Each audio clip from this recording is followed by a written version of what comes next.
আল্লাহর আরশ কাঁইপা যায়, কান্দে না যেন মায়, কান্দে না যেন মায়।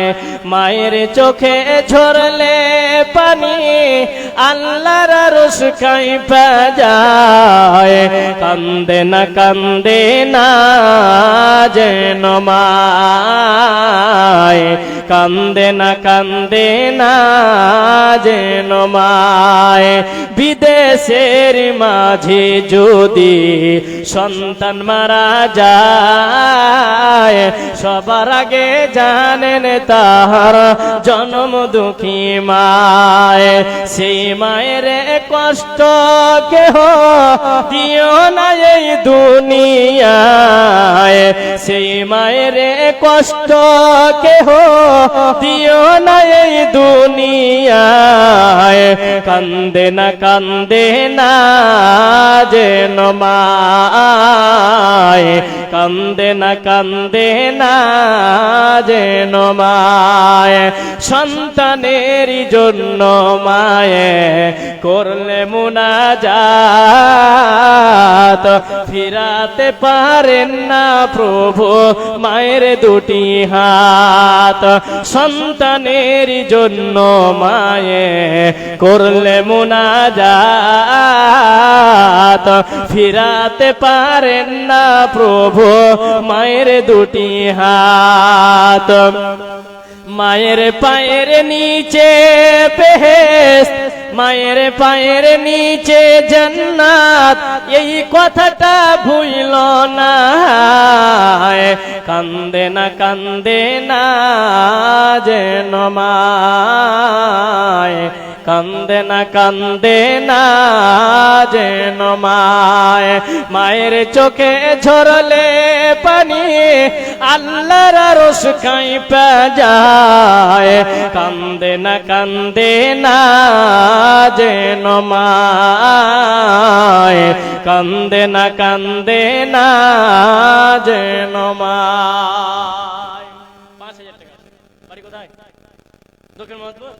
اللهم بارك عليه ربنا تقبل منا انك انت السميع العليم وتب علينا انك انت التواب الرحيم। সত্য যেন আমরা বলতে পারি এই তৌফিক তুমি আমাদের দাও। সকলে একটু উচ্চ স্বরে বলুন আমিন।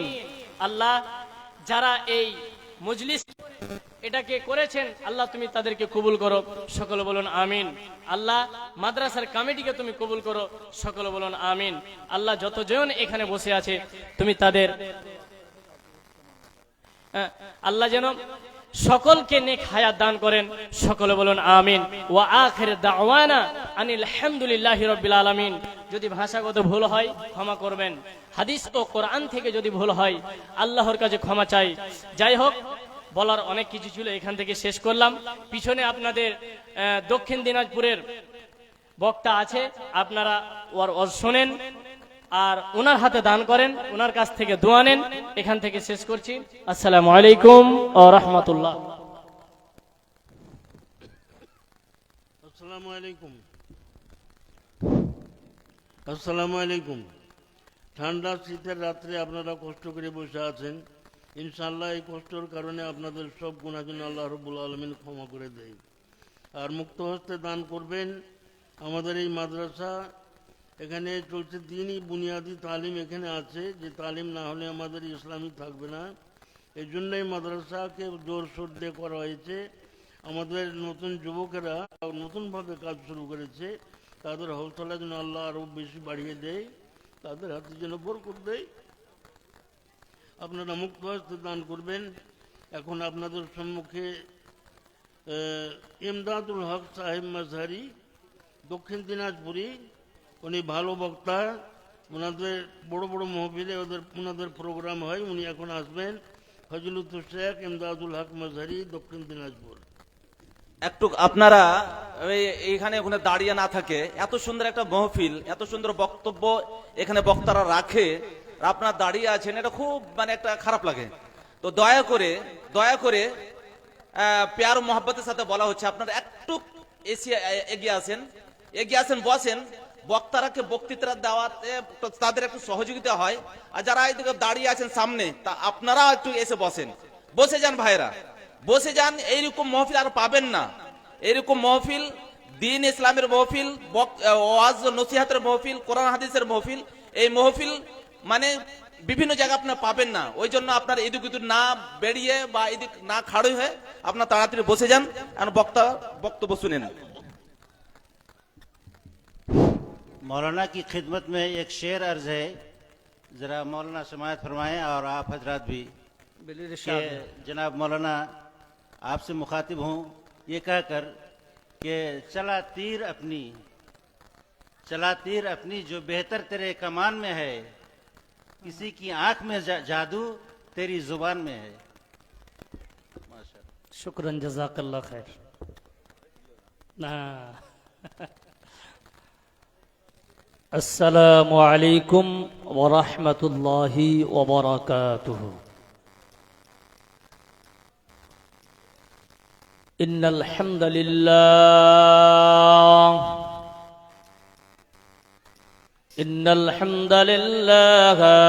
नहमदुहू व नस्तईनुहु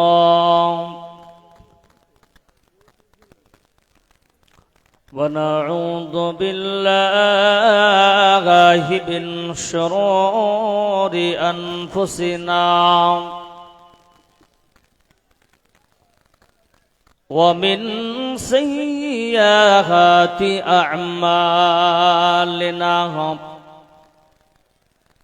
من يهده الله فلا مضل له ومن يضلله فلا هادي له وأشهد أن لا إله إلا الله وحده لا شريك له الذي أرسله بالحق بشيرا ونذيرا وداعيا إلى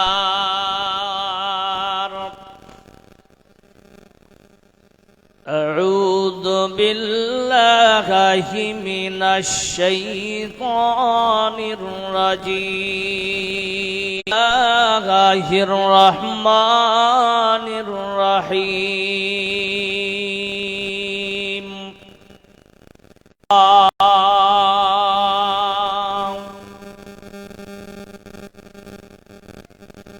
وقال الله تعالى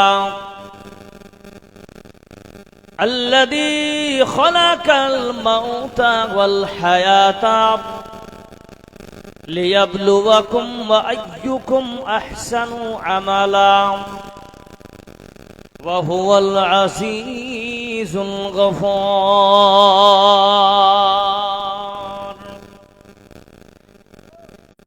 রপকারে সাজানো এই চরাচর এসে কর রপকারে সাজানো এ চরাচর আজ কেন পৃথিবীটা লাগে এত সুন্দর এসে কর রপকারে নিশীতের দ্রিপহর এসে কর রপকারে সাজানো এ চরাচর আজ কেন পৃথিবীটা লাগে এত সুন্দর এসে কর রপকারে সাজানো এ চরাচর বন্তরে সে কর রপকারে সাজানো এ চরাচর আজ কেন পৃথিবীটা লাগে এত সুন্দর এসে কর রপকারে সাজানো এ চরাচর। মুআজ্জাজ সামিঈন কিরাম, পর্দানাশী মা ও বোনেরা, প্রশংসা तमाम तारीफ সেই মহান রব্বুল আলামিনের, যিনি আজ আপনাকে আমাকে সকলকে অত্যন্ত ভালোবেসে এই দ্বীনি মজলিসে আসার বসার পাশাপাশি সকলে পড়ুন সাল্লাল্লাহু আলাইহি ওয়াসাল্লামের উপরে আল্লাহুম্মা সাল্লি আলাইহি আল্লাহুম্মা বারিক আলাইহি। প্রিয় মুসলিম সমাজ, আপনাদের সম্মুখে সূরা তওবার 18 নম্বর আয়াত এবং সূরা মুলক থেকে 2 নম্বর আয়াত, সহিহ বুখারী থেকে একটি হাদিস আপনার সামনে আমি রেখেছি। কোরআন এবং সহিহ সুন্নাহকে সামনে রেখে অল্প সময় যে আজকে যে একটা আয়োজিত মাহফিল মসজিদ উন্নতি কল্পে জালসা করা হয়েছে, আলহামদুলিল্লাহ। আমি মাঝে মাঝে অবাক হয়ে যাই, মাদ্রাসার জালসা তো ঠিক আছে, মক্তবের জালসা ঠিক আছে, কিন্তু মসজিদের জালসা কিন্তু আমি পক্ষপাতী নয়। যেই আল্লাহ আপনাকে আমাকে সৃষ্টি করেছে এবং হায়াত এবং মৌতের মালিক যিনি রিজিকের মালিক, সেই মহান স্রষ্টার আমরা একটি মসজিদ নির্মাণ করব, সুখতা থাকে। আল্লাহর মসজিদের জন্য আমাদের কোথাও হাত পাতাতে হবে ভাই? আমরাই যথেষ্ট। আজকে দেখেন বেলডাঙ্গায় বাবরি মসজিদ উদ্বোধন হচ্ছে, ছোট ছোট বাচ্চারা মাথায় ইট বহন করে যাচ্ছে। ওরা কি জালসা করেছিল আজকে? কথা বলেন জলসা। আল্লাহর ঘরকে অরিজিনাল ভালোবাসতাম, তাহলে আজকে এই মসজিদ কমিটিকে কারো দ্বারাই যেতে হতো না, অলরেডি মসজিদে টাকার পাহাড় তৈরি হতো। বলুন সুবহানাল্লাহ বিহামদিহি। কিন্তু কেন হচ্ছে না? এর কারণ হলো সকলকে প্রতিজ্ঞাবদ্ধ হতে হবে। দিন দিন যুগ আরো খারাপের জায়গা যাচ্ছে। যদি বলেন কেমন, অনেক ওলামা, আমি কোনো বড় মৌলবী নয়, কোনো বড় বক্তাও নয়, আল্লাহ আমাদের হেফাজত করুক, জোরে বলুন আমিন।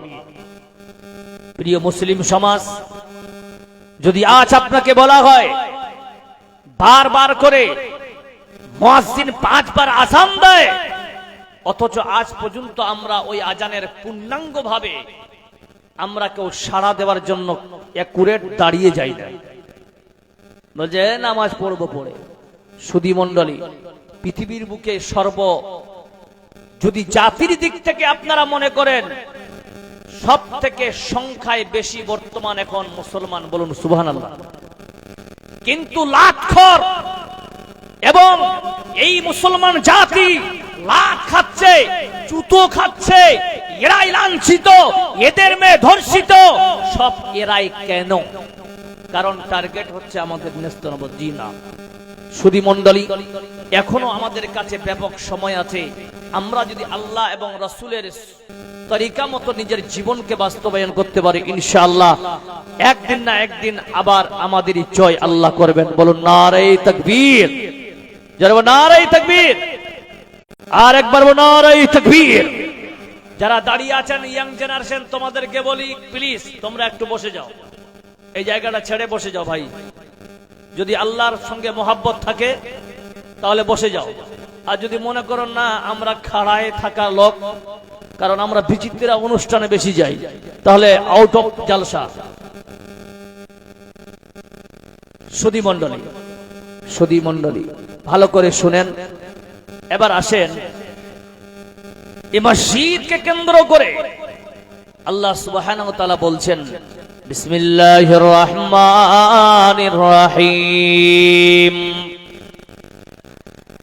ইন্নামা ইয়া'মুরু মাসাজিদাল্লাহি মান। আল্লাহ রাব্বুল আলামিন বলতেছেন, মসজিদ আমার বানাবে কে? আমার মসজিদের নির্মাণ করবে কে? আমার মসজিদের দেখভাল করবে কে? আল্লাহ বলছেন, ইন্নামা ইয়া'মুরু মাসাজিদাল্লাহি মান আমানা বিল্লাহ। যেই বান্দার কাছে ঈমান থাকবে, আল্লাহর প্রতি ঈমান থাকা লাগবে, ওয়াল ইয়াউমিল আখির, বান্দা তার যেন আখিরাতের উপরে ঈমান থাকে। ওয়া কামাস সালাতা, বান্দা যেন নামাজ কায়েম করে। ওয়া আতাজ যাকাতা, বান্দা সে যেন যাকাত প্রদান করে। ওয়ালাম ইয়াখশা ইল্লাল্লাহ, ওই বান্দা যতদিন দুনিয়ায় বেঁচে থাকবে আল্লাহ ব্যতীত কাউকে ভয় করবে না। বন্ধু শুনে, তাহলে প্রথমে আল্লাহ রাব্বুল আলামিন বলতেছেন আমানা বিল্লাহ, ঈমান ওয়ালা লাগবে, আল্লাহর প্রতি ঈমান থাকা লাগবে। মুসলমান শুনে, আজকে আপনারা কাকে ঈমানদার বলবেন? আহারে আমি কি করে বুঝতে পারবো কে ঈমানদার? তাহলে একটা উদাহরণ নিয়ে নেন। আজকে আপনাদের মাহমুদপুরের গ্রামের পাশে যদি দালকোলা মার্কেটে যান, 15 বছর আগে একটা শাড়ি কিনতে সেই কাপড়গুলো চয়েস করতো, নিত একটা, কিন্তু দেখতো 20টা। বন্ধু শুনে, এখনকার বাজারে দেখেন, আগেকার জামানায় মানুষ একটা শাড়ি দেখতে গিয়ে যেমন 20টার আশ্রয় নিত, গেঞ্জি দেখতে গেলে খুলে দেখাতে হতো। এইরকম পরস্পর জিনিস দেখাতে গিয়ে মানুষেরা কোম্পানি লস খেয়ে গেল। কোম্পানি বলছেন দেখো, এই জন্য কোম্পানি একটা সুন্দর জিনিসের ব্যবস্থা করলেন, যার নাম হলো ক্যাটালগ। বন্ধুরে, এই ক্যাটালগ মধ্যে বুঝিয়ে দেয় এই শাড়িটার কালার এইভাবে, ফর্সা মানুষ যদি কারি শাড়িটা পরে তাহলে তাকে এইভাবে দেখতে লাগবে, তার শাড়ির আঞ্চালা এইভাবে হবে, গেঞ্জিটা কালো আছে, পরলে তাকে কেমন লাগবে? 15 বছরের বাচ্চা যদি পরে তাকে কেমন লাগবে? স্বাস্থ্যবান ছেলে যদি পরে কেমন লাগবে? পাতলা মানুষ যদি পরে কেমন লাগবে? এটা ক্যাটালগ বুঝিয়ে দেয়। কারণ কি রে ভাই, ক্যাটালগ মানুষকে বুঝিয়ে দেয় শাড়ি খোলা লাগবে না, কিন্তু দোকানদার বলে দেয় তোমরা যখন শাড়িটা বাড়িতে নিয়ে যাবে, খুলবে, খোলার পরে যদি ছিঁড়া ফাটা বের হয়, না ধুয়ে ফেরত করবে। আছে কিনা জোরে বলার? বন্ধু, এবার আল্লাহ বলতেছেন ঈমানদার কাকে বলবে? আল্লাহ সুন্দর করে বলতেছে ঈমানদার কারা। সূরা আনফালের 2 নম্বর আয়াত থেকে আল্লাহ শুরু করতেছে। ঈমানদার যদি বুঝতে চাও তাহলে তাদেরকে কেমন বোঝা লাগবে? আল্লাহ রাব্বুল আলামিন সুন্দর করে বলতেছে বিসমিল্লাহির রহমানির রহিম, ইন্নামাল মুমিনুনা ইযা যুকিরাল্লাহু ওয়াজিলাত কুলুবুহুম। আল্লাহ তাআলা বলছে প্রথম ঈমানদারের গুণ হবে তাদের সামনে যখন আল্লাহর জিকির করা হবে, ওয়াজিলাত কুলুবুহুম, বান্দা যদি ঈমানদার হয় তার হৃদয়টা আল্লাহর ভয়ে কেঁপে যাবে। শুধু মণ্ডলী, এই জিকিরের কয়েক রকমের তাফসীর করেছেন, কিন্তু বন্ধ জাহান্নামের ভয়, জান্নাতের খুশখবরে বান্দা আসে। এই জিকির আপনারা কাকে বলবে? বন্ধু, ঈমানদার জিকির করবে। আহারে আল্লাহ আল্লাহ বলার নাম তো জিকির নয়। বান্দা আপনারা যে এই জায়গায় সুন্দর করে বসে আছেন, এটাও তো জিকিরের, আপনারা মাহফিলে বসে আছেন, কিন্তু লাভ কি? আপনারা তো এখানে কষ্ট করে বসে আছেন, বুঝতে পারলাম। আপনার বাড়িতে দামি সোফা আছে, আপনার বাড়িতে দামি দামি কম্বল আছে, আপনার বাড়িতে দামি চেয়ার আছে। হাই কোপাল পোড়া মুসলমান, আমরা চেয়ারটাকে কবুল করলাম না, কিন্তু আল্লাহ রাসূলের মুহাব্বতে ঘরে বসার জন্য নিজেকে প্রস্তুতি করে নিলাম। এটা তো মুহাব্বত কিনা আল্লাহর প্রতি? আল্লাহ বংশের বান্দা, তোমরা যারা আমার জিকির শোনার পরে যাদের হৃদয় কেঁপে যাবে তারাই হলো ঈমানদার। তাহলে কে কামবে? আহারে আজকে ডালখোলা মাহমুদপুরের লোকেরা কেমন লোক, তারা জলসা করেছি ঠিক আছে, কিন্তু অনেক মানুষ জলসা করছেন, কেউ আয়োজন করেছেন, কেউ মেহমানদারি করতেছে। বন্ধু, আর কিছু ছেলেরা মেয়েরা বাজারের দিকে ঘোরাফেরা করতেছে, ওদের কানে কি এতক্ষণ ধরে মাইকের আওয়াজ যায়নি? যদি চেয়ে থাকে তাহলে বান্দার মধ্যে যদি ঈমান থাকে, তারা তাড়াহুড়ো করে আল্লাহর ভয় তারা এগোবে, বলুন ঠিক না বেঠিক? বন্ধুরে, এর জবাবে আল্লাহর নবী সাল্লাল্লাহু আলাইহি সাল্লাম বলছে, যারা ঘুরতেছো শোনো, আর যারা বসে আছো তোমরাও শোনো। এই যে কষ্ট করে বসে আছেন, আপনাদের আল্লাহ কি ফয়সালা দিচ্ছেন বন্ধু শোনেন।